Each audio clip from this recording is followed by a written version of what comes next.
নমস্কাৰ। পুনৰ এবাৰ স্বাগতম জনাইছোঁ আপোনালোকক মোৰ ইউটিউব চেনেল প্ৰিপাৰেশ্যন ফৰ এক্সামলৈ। আমি সকলোৱে জানো আমাৰ 2025 যি গুণোৎসৱ তাৰ ফলাফল প্ৰতিখন স্কুলে পালে আৰু অইন বৰ্ষৰ তুলনাত এইবাৰ প্ৰায় 7% ইম্প্ৰুভমেণ্ট হোৱা বুলি কৈছে। গতিকে অইন বৰ্ষৰ তুলনাত এইবাৰ যিহেতু 7% ইম্প্ৰুভমেণ্ট হোৱা বুলি কৈছে, মানে প্ৰায় 27,000 বিদ্যালয়ে A+ পাবলৈ সক্ষম হৈছে। আৰু A গ্ৰেডৰ ক্ষেত্ৰতো ঠিক তেনেকুৱা, মুঠতে 7% ইম্প্ৰুভমেণ্ট এটা হৈছে শিক্ষাৰ ক্ষেত্ৰখনত। এইটো এটা সমীক্ষাৰ দ্বাৰা প্ৰকাশ পাইছে। এতিয়া কথাটো কি হ'ল, মুখ্যমন্ত্ৰী মহোদয়ে দুদিনমান আগত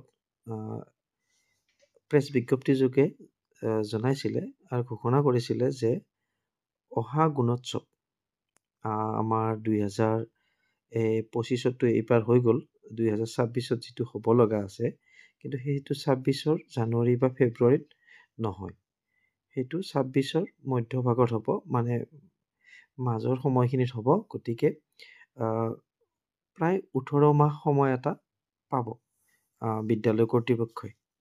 বিদ্যালয়সমূহে প্ৰিপাৰেশ্যনৰ কাৰণে 2026ৰ মাজভাগত মানে অনুষ্ঠিত হ'ব। কিন্তু যা হওক, 18 মাহ পালেও যিহেতু গুণোৎসৱ হ'ব, কিন্তু মই এই ভিডিঅ'টো এই কাৰণে বনালোঁ, আপোনালোক সকলোৱে অৱগত যে A+ কিমানে পাইছে বা কিমানে A পাইছে, কিমানে B পাইছে, C পোৱা আছে, D পোৱা আছে, কিন্তু সেইটো মেটাৰ নকৰে। সেইটো কাৰণে মই ভিডিঅ'টো বিশেষকৈ বনোৱা নাই। মই এটা কাৰণতে বনাইছোঁ যে অহা গুণোৎসৱত 2026ত যিটো গুণোৎসৱ হ'বলৈ গৈ আছে, আমাৰ মুখ্যমন্ত্ৰী মহোদয়ে ঘোষণা কৰা মতে কিছু সুকীয়া হ'ব। মানে আমি সকলোৱে জানো যিসকল বহি মূল্যায়ক আহে এক্সটাৰ্নেল ইভালুৱেটৰত, প্ৰায় যিখিনি স্কুলতে আমি দেখা পাইছোঁ বা বিদ্যালয়তে দেখা পাইছোঁ, বহি মূল্যায়কসকল আহে আমাৰ গভমেণ্টৰ বিভিন্ন ডিপাৰ্টমেণ্টৰ পৰা। গতিকে কোনোবা এডুকেশ্যন ডিপাৰ্টমেণ্টৰ, কোনোবা হেণ্ডলুম এণ্ড টেক্সটাইল ডিপাৰ্টমেণ্টৰ, কোনোবা হেল্থ ডিপাৰ্টমেণ্টৰ, বিভিন্ন ডিপাৰ্টমেণ্টৰ আহে। পুলিচ ডিপাৰ্টমেণ্টৰ পৰাও অহা ৰেকৰ্ড আছে। এতিয়া কথাটো কি হ'ল, কিন্তু প্ৰাইভেট খণ্ডৰ আমি এজনো এতিয়ালৈকে পোৱা নাই। এতিয়া মুখ্যমন্ত্ৰী মহোদয়ে ঘোষণা কৰিছে যে অহা বছৰ 20% ব্যক্তিগত খণ্ডৰ পৰা এক্সটাৰ্নেল ইভালুৱেটৰ এপইণ্টমেণ্ট কৰিব, মানে স্পেচিয়েলি গুণোৎসৱৰ কাৰণে। আৰু কি ভিত্তিত কৰে সেইটো এটা উল্লেখনীয় কথা হ'ব, আৰু কি ভিত্তিত কৰে সেইটো এটা আমি সময়ত গম পাম, মানে কি ক্ৰাইটেৰিয়াৰ ভিত্তিত এক্সটাৰ্নেল ইভালুৱেটৰ চিলেক্ট কৰে। মুঠতে যিসকলক চিলেক্ট কৰিব তেখেতসকল শিক্ষাৰ লগত ওতঃপ্ৰোতভাৱে জড়িত থকা ব্যক্তি হ'ব। হয়তো কোনোবা প্ৰাইভেট স্কুলৰো হ'ব পাৰে, প্ৰাইভেট কলেজৰো হ'ব পাৰে, বা কোনোবা NGOৰো হ'ব পাৰে।